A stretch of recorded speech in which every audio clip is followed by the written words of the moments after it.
میرے हुजूर की तो कोई बहन नहीं थी, लेकिन जब हजरत हलीमा सादिया के यहाँ हुजूर गए तो वहाँ हुजूर की एक रजाई बहन का तज़किरा मिलता है जो हुजूर को लोरियां देती थी। नाम शीमा था। तो शाम के वक्त जब खवातीन खाना पकाने में मसरूफ होने लगती तो बहनें वीर उठा करके बाहर ले जाती। हर बहन का ख्याल ये होता कि मेरे वीर से सोना जमाने में कोई नहीं। कहते हैं खूबसूरती देखने वाले की आंख में होती है। जिसके वीर का रंग सोना होता तो वो कहती रंग नहीं तो कुछ भी नहीं है, और जिसके नकूश तीखे होते तो वो कहती कि रंग का क्या है, हुस्न तो नकूश में होता है। जिसकी आंखें खूबसूरत होती वो कहती मेरे वीर की झील जैसी आंखें तो देखो। अब यही बनु साद के मोहल्ले में होता। बच्चियां अपने वीर उठा के ले आती है, कहती मेरे वीर वर्गा कोई नहीं, दूसरी कहती मेरे वीर जैसा नहीं।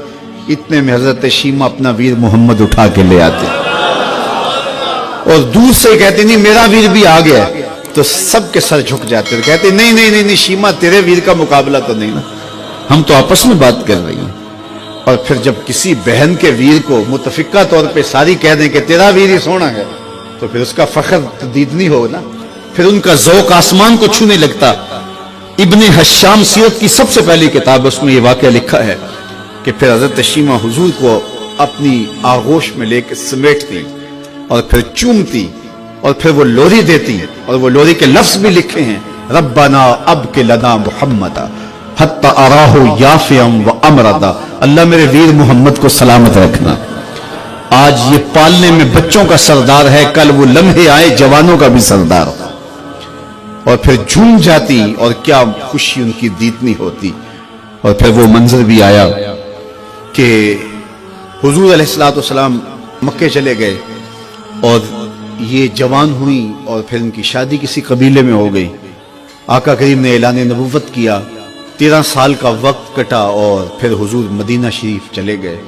जब गज़ावात का सिलसिला शुरू हुआ तो जिस कबीले में शीमा का निकाह हुआ था उस कबीले में मुसलमानों के साथ टकराव हुआ तो अल्लाह ने मुसलमानों को फतह अता कर दी। तो इस कबीले के लोग कैदी होके हुजूर अलैहिस्सलातु वस्सलाम के गुलामों के हाथों गिरफ्तार हैं। तो ये अपने कैदियों को छुड़ाने के लिए कबीले के सरदार एक एक घर से फिदिये के लिए रकम जमा कर रहे हैं। चलते चलते शीमा के घर भी पहुंचे जो कि एक उम्र का हिस्सा गुजार चुकी थी, और जाके कहा कि इतना हिस्सा आपका भी आता है। कहा किस लिए? कहा वो जो लड़ाई हुई है इतने हमारे बंदे गिरफ्तार हो गए तो उनको छुड़ाना है। तो चलते चलते बातों में किसी के लबों पे हुजूर का नाम आ गया। तो शीमा ने कहा अच्छा उन्होंने तुम्हारे लोग पकड़े? कहा हाँ। तो कहा फिर तुम रकम इकट्ठी न करो, मुझे साथ ले चलो। उन्होंने कहा तुझे साथ ले चले? कहा तुम नहीं जानती वो मेरा वीर लगता है, वो मेरा भाई लगता है।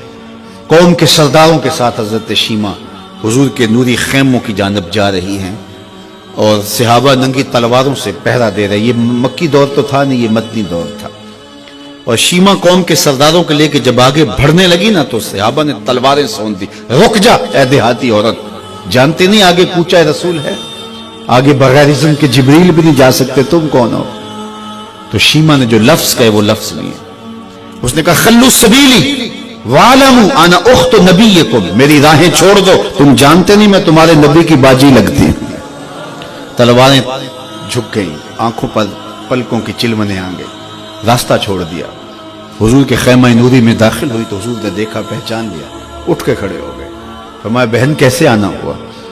आपके लोगों ने हमारे कुछ बंदे पकड़े, छुड़ाने आई। तो फरमाया बहन तूने जहमत गवारा क्यों की? तू पैगाम भेज देती मैं यूं ही छोड़ देता, लेकिन तुम आ गई हो, अच्छा हुआ मुलाकात हुई।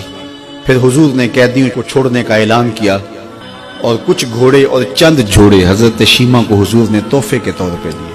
वीरों के दरवाजे पर बहने आए तो वीर खाली तो मोड़ा नहीं करते, तो हुजूर ने बहुत कुछ अता किया। और फिर रुखसत करने खैमे से बाहर आए तो सहाबा की जमात मुंतजर थी। फरमाया सहाबा जब मैं कैदी छोड़ा करता हूँ मेरी आदत तुम्हें मालूम है कि मैं पहले तुमसे मुशावरत किया करता हूँ। आज ऐसा मौका आया कि मैंने तुमसे मुशावरत भी नहीं की और कैदी भी छोड़ दिए। कहा जो चाहें आप करें, लेकिन क्यों मुशावरत नहीं फरमाई? हुजूर अगर इरशाद फरमा दें। तो फरमाया इसलिए कि मेरे दरवाजे पे मेरी बहन आ गई थी। कोई लाओ तो सही जमाने में ऐसा, कोई लाओ तो सही जमाने में یہ جمال اور یہ حسن اور یہ کمال رکھنے والا.